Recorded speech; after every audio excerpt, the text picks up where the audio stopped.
Salam, bugünkü izahımız olacaq 9-cu sinif ümumi tarixdən 10-cu paragraf, yəni ABŞ, Böyük Britaniya, bir də Fransa.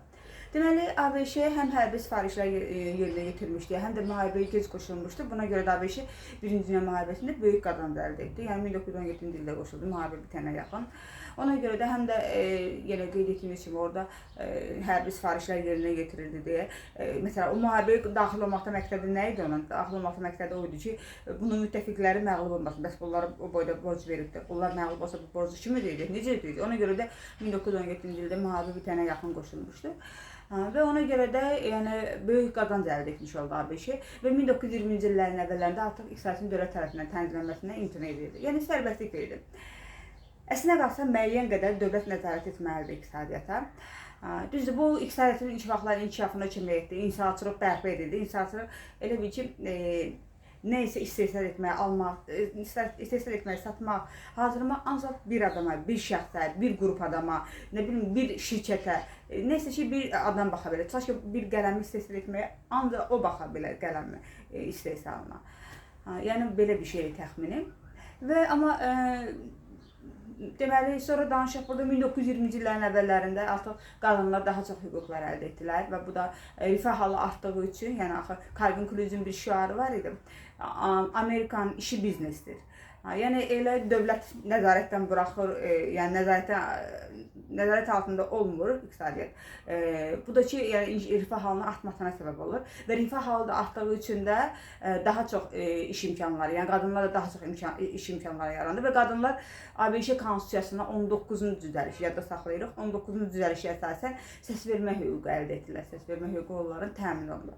Sonra 1920-ci illərdə çox sayılan Afro-Amerikalı ölkənin şimalından şəhərlərə gəlir, daha doğrusu şimalındakı şəhərlərə gəlir. Bu da ki, gərginliyi artırırlar və bu da eyni zamanda onlar öz hüquqlarının bərpası üçün, hüquqlarını daha doğrusu müdafiə etmək üçün təşkilatlar yaratmağa başlayırlar. Və burada deməli, bu da gərginliyi artırır. Sonra orta təbəqənin, bir də yoxsulların gəlirləri kifayət qədər deyildi. Yəni, onların da alıcılıq qabiliyyəti aşağı düşürdü. Orta təbəqənin, yəni, həm də ki, yoxsulların vəziyyəti yaxşı olmaması onların alıcılıq qabiliyyətini aşağı salır. Birisi də təklif qədər tələb də olmalıdır. Ona görə də deməli, bu da ki, hansı ki, burada alıcılıq qabiliyyəti azalmışdı və 1929-cu ildə New York birjasında deməli, qısa müddət ərzində səhmlərin dəyəri düşdü və milyonlarla Amerikalı yəni bütün var-dövlətini bir neçə saat ərzində itirmiş olur. Və birjanın çöküşü iqtisadi böhranın ilk mərhələsi idi artıq və böhran həm sənaye, həm də kənd təsərrüfatını bürüyür. Buna görə də işsizliyi artır, işsizliyi həddindən çox artdı. Burada da ki, yəni işsizliyin artması sonra bu bütün dünyaya yayılır artıq və böyük böhran adını alır. 1929-1933-cü illərdir. Belə bir şəraitdə, yəni 1932-ci ildə deməli, Franklin Roosevelt prezident seçilir. Franklin Roosevelt böhrandan çıxmağın yolunun yəni olan bir siyasət irəli sürür. Bu yeni xətt siyasətidir. Yeni xətt nə deyir? Yeni xətt deyir ki, dövlət nəzarəti. Ümumiyyətlə, irəli sürülmüş siyasətlərin çoxsunda nə deyir? Deyir ki, dövlət öz başına buraxmasın, nəzarət etsin. Və Calvin Coolidge'in prezidentliyi dövründə, ən çox onun dövründə oldu, ona görə onun adını deyirəm. Onun şüarını yenə bayaq da dedim, Amerikanın işi biznesdir. Yəni, rahatçılıq çox sərbəstlik verir deyə, sonra onları yığıb yığışdırmaq olmur. Və ona görə də deyir ki, dövlət nəzarət etsin, dövlət o qədər sahibkarları o qədər boş buraxmasın. Və burada deyir ki, səbəb o deyil ki, məhsul istehsalı artıqdır. Xeyr, deyir, səbəb odur ki, John Kennedy deyir bunu səhv eləmirəm. Səbəb odur ki, əhalinin alıcılıq qabiliyyəti yoxdur. Əhalinin alıcılıq qabiliyyətini artırmaq lazımdır, sonra məhsul istehsal etmək lazımdır. Belə bir təklifə irəli sürür. Bunu dedim ki, siyasəti yeni xətt siyasəti adlanır. Dövlət nəzarət etsin, yəni iqtisadiyyata fəal hökumət müdaxiləsi olsun. Və yeni xəttin məqsədlərindən biri, daha doğrusu birincisi kənd təsərrüfatını, bir də sənayeni bərpa etməkdir. İkincisi işsizliyin aradan qaldırmaq təbii ki. İşsizliyi aradan qaldırmaq üçün ictimai iş yerləri açılır. Sonra sosial təminat üçün də, yəni sosial təminat haqqında qanunlar əsasən bu 50-yə və belə yaşa görə pensiyalar müəyyən olunur. İşsizlər üçün sığorta sistemi yaradılır. Və islahatların gedişində də ali məhkəmənin hakimlərinin çoxsu ona qarşı olurlar, həmin bu islahatlara qarşı. Düz əslində qalsa burada istəyir ki, o ali məhkəmənin üzvlərini dəyişdirsin, yeni üzvdə, amma yenə bununla razılaşmır. Və onların iqtisadiyyata dövlət müdaxiləsini ciddi hesab edirlər. Yəni bu qədər müdaxilə etməsini ciddi hesab edirlər. Ona görə də Ruзвельт 1937-ci ildə artıq yəni iqtisadi böhranın bitdiyini, yəni iqtisadi inkişafın bərpa olunduğunu hesab edir və deyir ki, yeni xətt siyasətinin zəiflətmə siyasəti irəli sürür. 1937-ci ildə tarixi yadda saxlayır. Amma bu yenə də bundan sonra iqtisadiyyat zəifləyir və bu hətta davam edir 2-ci Dünya müharibəsinə qədər. Yəni 2-ci Dünya müharibəsinə qoşulana qədər ABŞ bu zəifləmə davam edir. Sonra danışaq Böyük Britaniyadan.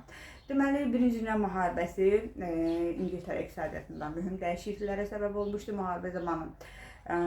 Hansı ki, müharibə zamanı İngiltərənin sənaye məhsulları üçün xarici bazarlar var idi. Bax, onların çoxsunu müharibə zamanı itirdi İngiltərə. Sonra kömürdür, toxuculuqdur, poladdır. Bax, bu sənaye sahələri müharibədən sonra tənəzzülə uğradı və işsizliyin artmasına səbəb oldu. Sənaye sahəsi tənəzzülə uğradıqca təbii ki, işsizliyin artmasına səbəb oldu bu da və artıq İngiltərə borc verən ölkədən borc alan ölkəyə çevrilmişdi. Sonra bu da ki, inflyasiyaya səbəb olur. İnflyasiya nədir? Pulun dəyərdən düşməsidir. Və 1924-cü ildə ilk dəfə Leyboristlər Partiyası hökumət təşkil edir. Amma bu da sosial-iqtisadi problemlər olduğu üçün, yəni tezliklə onların bu növbəti seçkilərdə onlar məğlub oldular. Məğlub olmasına səbəb oldu bu sosial-iqtisadi problemlər. Və 1926-cı ildə ilk dəfə ümumi tətil oldu. Kömür sənayesində tətil başladı.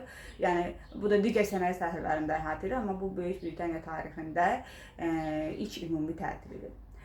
Yeni hökumətdə böhrana çıxmağın yolunu bunda görür ki, deyir, yerli sənayeni qorumaq üçün xarici mallara qadağa qoymaq. Bu əslində qalsa proteksionizm siyasətində əvvəlki dəstəklərdə ilə əksər hökmdarların dövründə yazmışlar. Pyotrdan, Yelizavetadan, nə bilim, Bismarckda da səhv eləmirəmsə, çoxsunda yazmışlar bu proteksionizm siyasəti. Nə demək proteksionizm? Yəni, xarici malların gəlməsini məhdudlaşdırmaq, yerli sənaye dəstək olmazsa xarici malların gəlişini məhdudlaşdırmaq. Bunda necə məhdudlaşdırırlar? Gömrük haqqında çox qoyurlar ona görə. Yəni, bu İngiltərədə bu yeni hökumət bu böhrandan çıxmaqdan bir addım bunu eləyir, bir addım bunu atır. İkinci bir addım isə burada işçilərə hansı ki maddi yardım verilirdi, onu azaldı. Bizə bu qədər, sağ olun.